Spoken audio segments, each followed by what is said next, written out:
You're listening to Prosperity Report, Love and Money Podcast. I'm your host, Kanae Corder, best-selling author, international speaker, and clinical hypnotherapist specializing in financial therapy. Each week, we'll bring you actionable ideas, tips, tools, and resources to help you get the mindset shift you need to feel more confident personally and financially, so you can reduce stress, work less, and make a huge impact on your world and your income. Now, let's get into today's show. Do you ever wonder if your brain is secretly plotting against you? The truth is, it is. Your brain is full of negative messages and programs. These negative messages block you from success and cause stress. And right now, whether you know it or not, your brain is standing in the way of your success, the success you were meant to have. Over my years of clinical practice, I've created a system that helps uncover the counterproductive brain habits imprinted by society. If your business has not reached the level of success you would like it to, it's time to take action. Join me and one powerful group of achievers in my coaching community. It's the tribe for people who want to get guidance and connection so they can be in business for themselves, but not by themselves. Go to kanaecorder.com/community. Get the guidance and connection you need to take your business to the next level. Go to kanaecorder.com/community.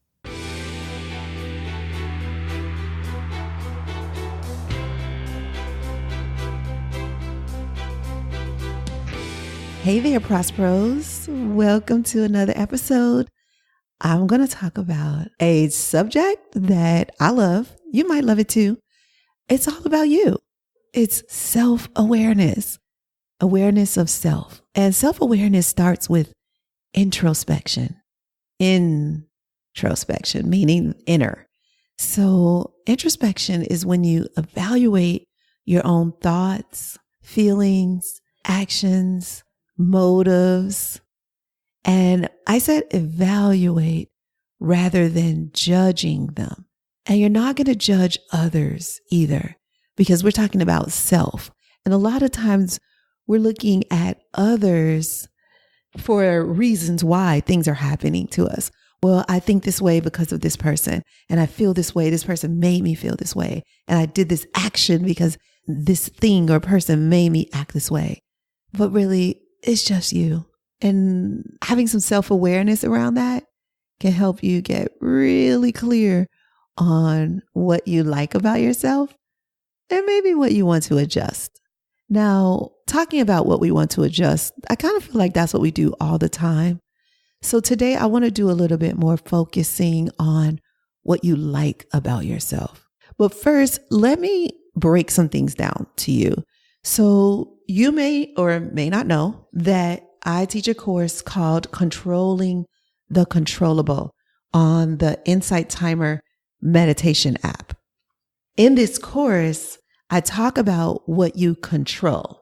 And I give this example of what you control that can kind of help you.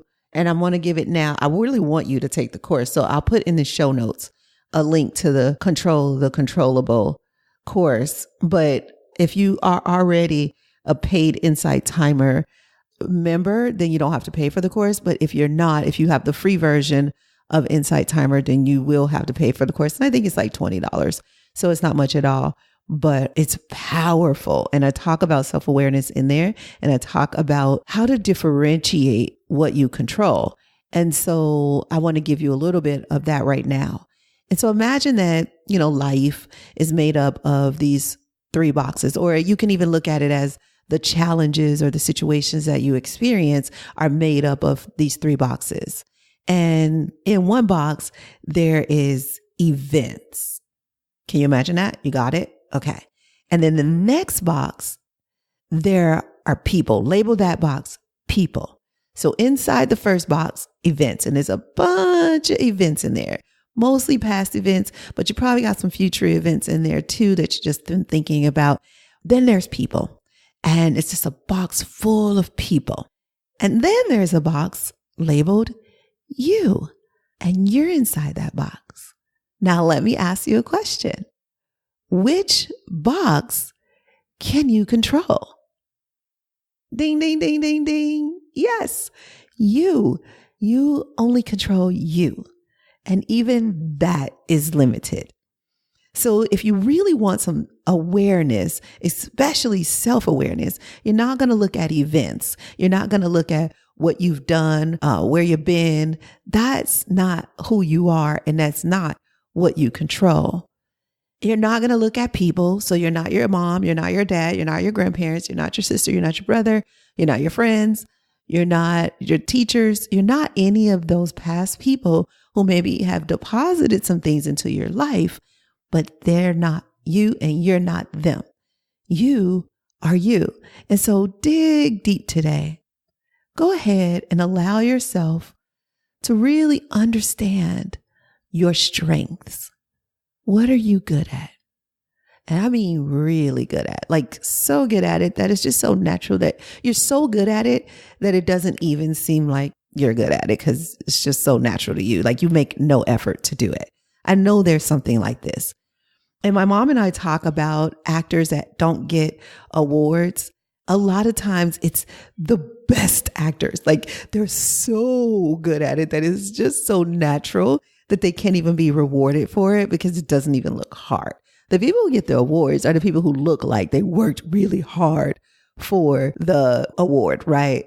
But those actors, and there are just a few of them that just like, wow, it's just natural. You don't even notice they're acting. They don't always get the awards because it's just so easy for them. And they may or may not care. I don't know. But I usually notice that people who are so good at something, a lot of times they don't appreciate it. I remember once I was at an event with a friend and we were talking to this young lady and he said, you should talk to her because she can help you find your purpose. And she looked at me and she said, you can? And I said, yes. Now, this is something that I do with people on the fly. And I do it because it's so easy to me.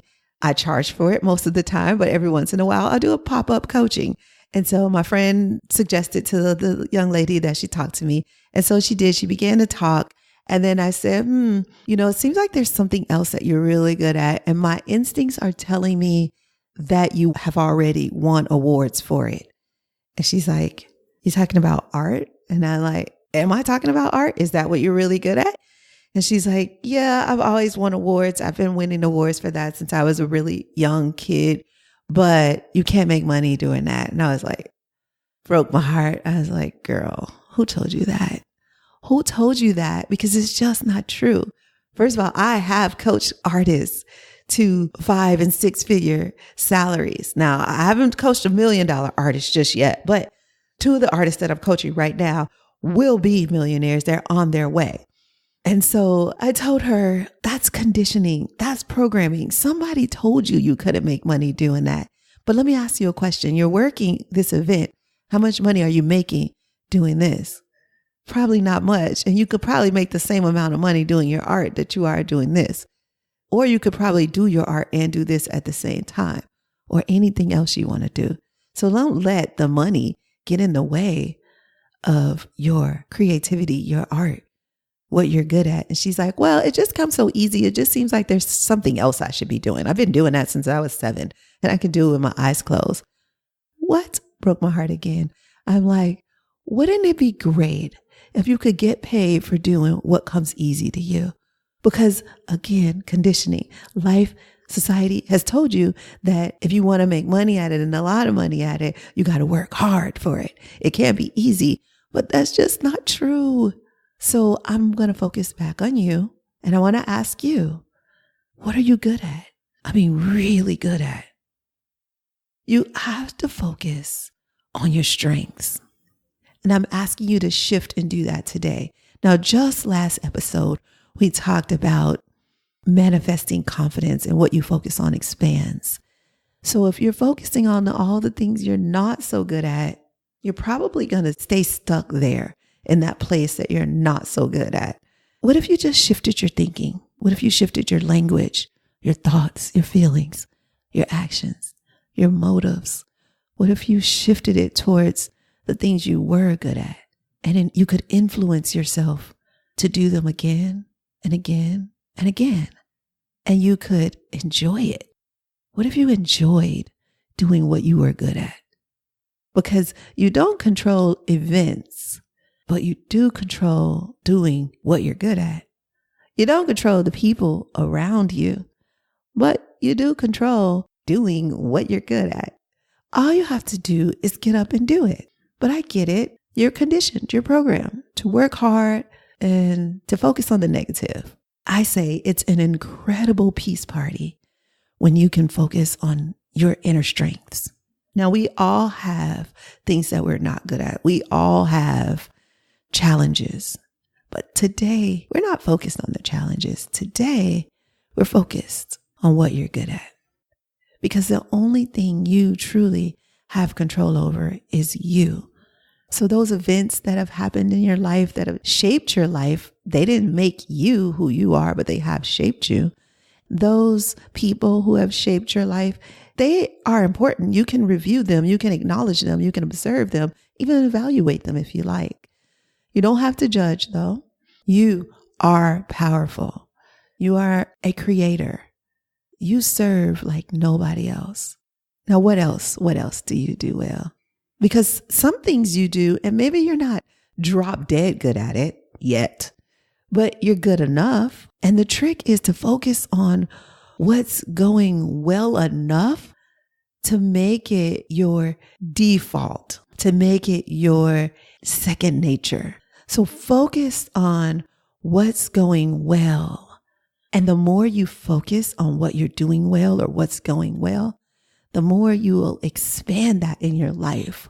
So a couple of episodes ago, I had a dancer on, Brielle Friedman, and she talked about how she wanted to be a dancer so badly. And she practiced and practiced and practiced. She got a coach, and now she's a professional dancer. And it didn't come naturally to her, but it does now. And if you see her dance, you will think she's been dancing since she was born, but she hasn't. She just started just a few years ago. But because she didn't stop, because she didn't let anybody tell her she wasn't good at it, she just dig down deep into her self-awareness. What do I want? Remember last week we talked about getting clear on what you want? Because she got really clear on what she wanted and she was aware of her desire to be a great dancer, she didn't let any distractions get in the way. And so don't let any distractions get in your way. Because you are good at something. And even if you're not that great at it yet, you can become good at it. There will always be negativity out there that you could focus on. But there is also positivity that you can focus on. So become more self-aware of your strengths. I ask this question a lot. I ask it in almost every first session I have. Almost every first. Now, sometimes if somebody is dealing with depression, I don't go there. But almost every first session I have, I want to know what your strengths are. And boy, is this question difficult for people to answer. They are like, well, I guess, like that's how long it takes people to answer this question sometimes. And some of it is because they want to be humble and they don't want to, brag on themselves. But oh my gosh, stop it. Brag on yourself. So that's our first stop. Stop being so humble. Okay. Like humility. I love humility, but sometimes it gets in the way of you being your true authentic self. You don't have to be so humble that you don't even get to be your true self. Be humble, let humility be a part of your true self, but it can't take over the fact that you're totally freaking awesome. So how about that? How about you be humble enough to say how totally freaking awesome you are? Now, you won't have to say it for long because eventually other people will say it for you, but you've got to first say it. You've got to own it. You've got to know it in order for anybody else to.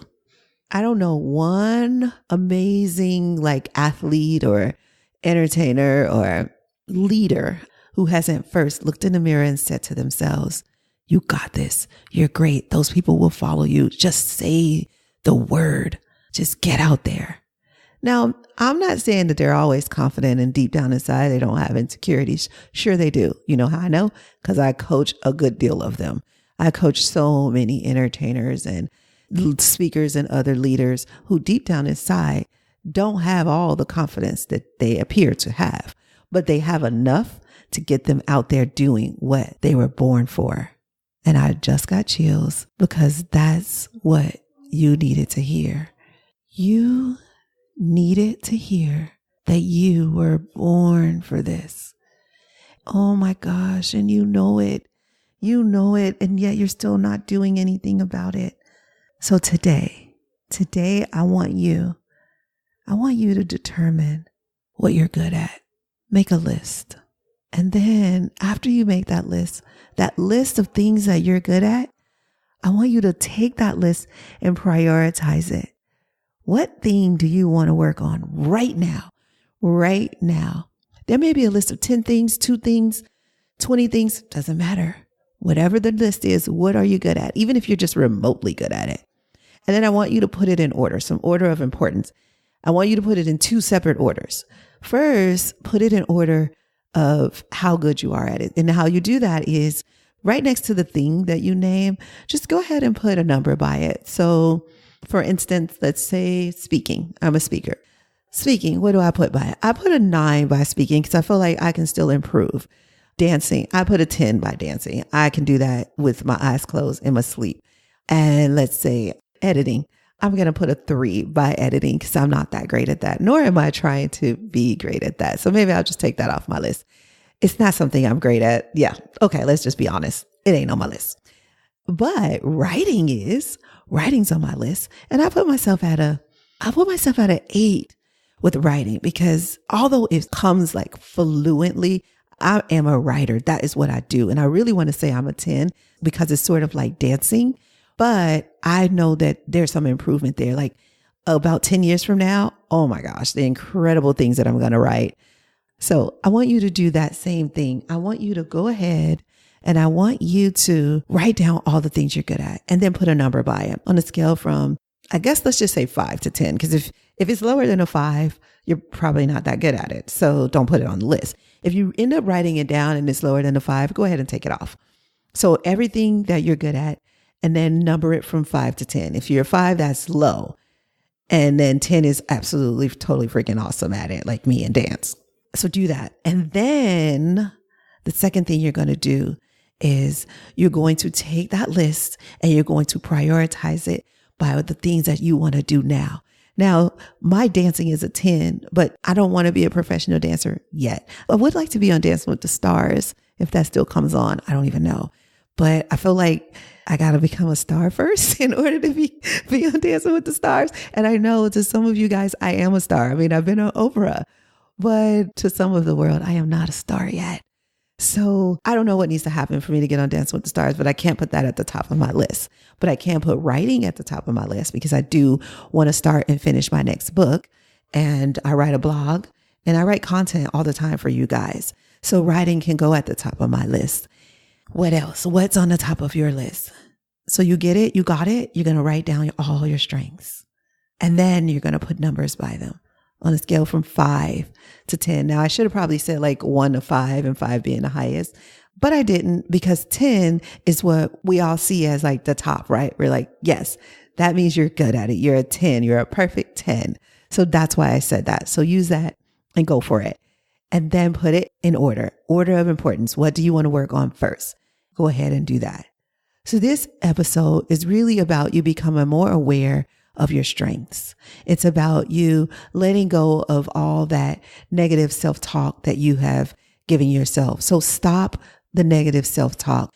Stop the negative thoughts. Stop the negative feelings. Stop the negative movement, action. Do the positive thoughts, the positive feelings, the positive actions. And do this with the knowledge or the awareness that you're going to get better at it. So it may start out hard, but that's okay. You'll get better and better and better. And soon you'll be a 10. So you have now some awareness. And just like I said a few minutes ago, there's something you were born to do that you're blocked from. And this episode today is going to help you remove that block. Now, if you really, really, really, really want that block removed, you know what you've got to do. You've got to get in the confidence coaching community. I'm going to give you a free trial. So go to KeneeQuarter.com/community. Start your free trial. You get 21 days for free. And then even if you need more time to think about it, you've got it. So go ahead and join after your 21 days or before your 21 days, because you might get a little special offer to join early. And then you have a 30-day money back guarantee if for some reason you think the confidence coaching community isn't for you. No, you have no excuse. You don't. So go ahead, go to KeneeQuarter.com/community, and I'll see you in the club. Can't wait to help you gain more self-awareness, more self-confidence, so you can put away that self-consciousness. You no longer need it. It no longer serves you. So I'll see you in the club, and I'll see you here next week. Thank you so much for joining me. Don't forget to do your field work. And when you join the club, tell me all about it, because I really want to know, what's your biggest strength? That's the question we're talking about in the community this week. What is your biggest strength? See you sooner. Hey guys, thanks for listening. If you want more love and money conversations, subscribe to this podcast. Also, tell your friends about us. I'll see you next episode. But in the meantime, head on over to KeneeQuarter.com for more tips, tools, and resources. And go ahead and leave us a comment if you like. We'd love to hear from you. This show is not to replace professional counsel. The best advice comes from a professional you know. The topics discussed in this podcast are general in nature and are for entertainment and informational purposes only. We encourage you to meet with a professional to discuss your specific situation, whether financial or therapeutic. That's all for now. I'll see you sooner. Remember, no matter what anybody ever tells you, you can have wealth in all of its forms. Believe it, and you will soon see it.